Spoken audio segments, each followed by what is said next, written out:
as you know, I like to use reclaimed wood in my speaker builds, and these are no different. However, they got an interesting story. I am finding it hard to find reclaimed wood online, and it's becoming more expensive.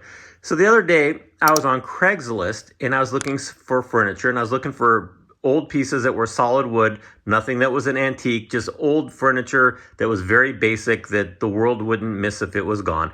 And I found a couple pieces. One of them said it was a solid piece of walnut for $15 as a coffee table.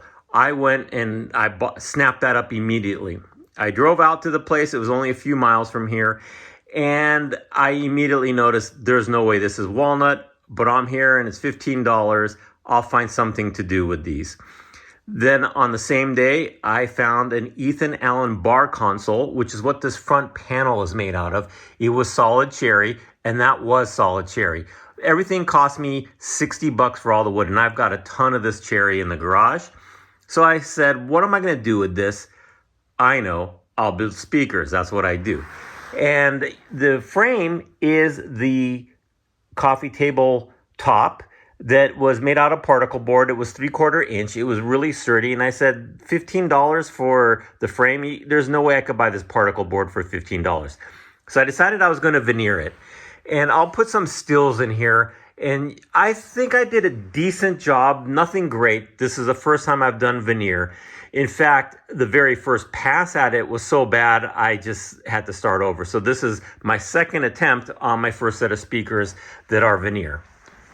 And the components are from a JBL 2500 speaker system. And I'll put a picture of that up here. So it's quite different looking. And you can see that the speakers are much deeper than the 2500. So I'm getting a little more bass out of them because of the volume.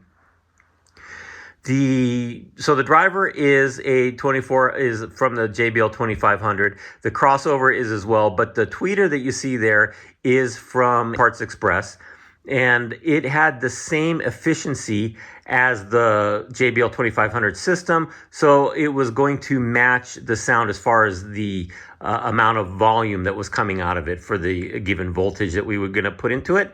And when I say volume, I mean volume of the audio. And here are the components of a JBL 2500. Here's the woofer.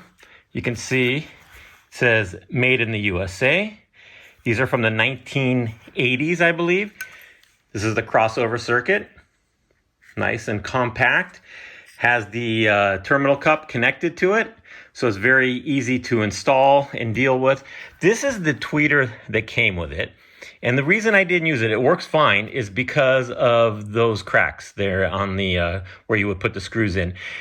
I thought that it would take away from the look to have it like that, and I'm trying to think, is there a way I could drill a hole or something?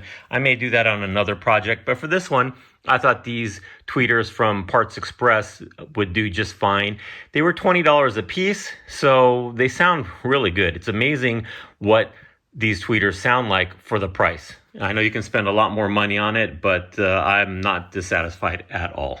But anyway, enough of that. What I'm going to do now is I'm going to play some tracks for you. And as I say on all my videos, the sound is going to be a function of how good this camera can record it and how good your speakers can replicate it. But still, it is an indication of what you would get with these. And I think they turned out pretty cool. Because it was my first veneer project, I'm going to try and sell these for probably a really good price. So if you're interested, just send me an email.